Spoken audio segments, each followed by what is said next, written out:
Olá, sabem, nas antigas terras de Portugal há histórias que estão literalmente gravadas na pedra dos castelos. Hoje vamos desvendar uma dessas histórias. Uma lenda sobre lealdade, um engano terrível e a verdade que, inevitavelmente, encontra sempre o seu caminho até à luz.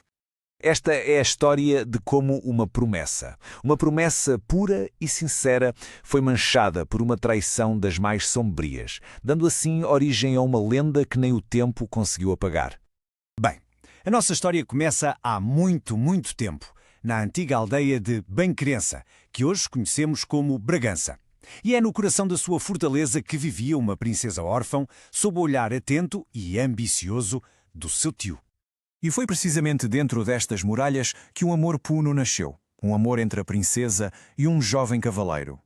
Ele era valente, era honrado sim, mas a sua pobreza era como que uma barreira, um muro intransponível entre os dois. O cavaleiro sabia, ele estava perfeitamente consciente de que nunca poderia pedir a mão da sua amada sem ter fortuna ou títulos. E por isso tomou uma decisão, uma decisão muito dolorosa. Partiu, mas deixou para trás uma promessa solene. Só regressaria quando se sentisse, finalmente, digno dela. E aqui começava, então, a longa e solitária espera da princesa. Mal sabia ela que a sua fé ia ser posta à prova não por anos, mas por décadas inteiras de silêncio e de uma incerteza quase insuportável. E o tempo, como sempre, passou de forma implacável. Os anos tornaram-se décadas. E a princesa, sempre fiel à sua promessa, recusou todos, mas todos os pretendentes que o tio lhe apresentava, o que, claro, só alimentava a sua crescente frustração. Pois bem, a paciência do tio esgotou-se, completamente. Farto das recusas constantes da sobrinha, ele decidiu tomar as rédeas da situação. E a decisão dele foi simples.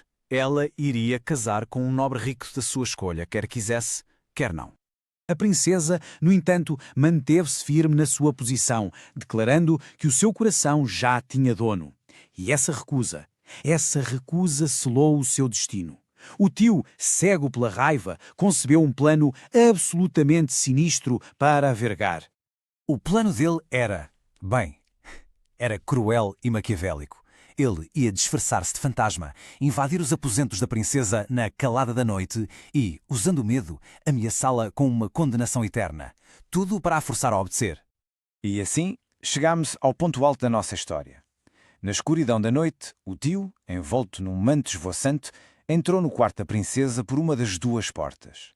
Estava pronto para executar o seu plano terrível. Com uma voz que ele distorceu para parecer espectral, a figura ameaçou a princesa.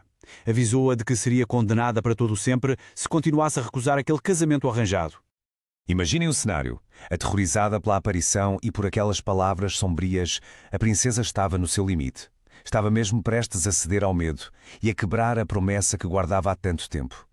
Mas sabem como é? Por vezes, a própria aurora parece conspirar contra a escuridão, e um único raio de luz estava prestes a rasgar o véu da mentira. Foi mesmo naquele preciso instante, um piscar de olhos antes de a princesa conseguir proferir a sua rendição, que a segunda porta do seu quarto se abriu de repente. E através daquela porta aberta, um raio de sol, o primeiríssimo da aurora, atravessou a escuridão do quarto e banhou a figura fantasmagórica numa luz, uma luz que revelou tudo.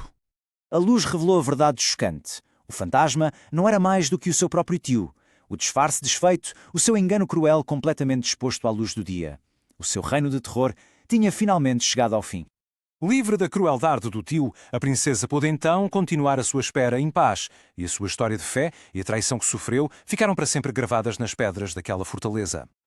O mais incrível é que os acontecimentos daquela noite deram nomes lendários aos próprios elementos do castelo, ligando para sempre a história ao lugar físico. A torre onde ela viveu e as duas portas do seu quarto tornaram-se testemunhas eternas daquela noite. E foi assim que nasceu o seu legado, a Torre da Princesa, um símbolo de perseverança, a Porta da Traição, um aviso eterno sobre o engano, e a Porta do Sol, um monumento à verdade que, por mais que demore, acaba sempre por prevalecer.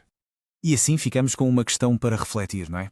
O que é que perdura por mais tempo? Uma torre de pedra ou uma promessa cumprida?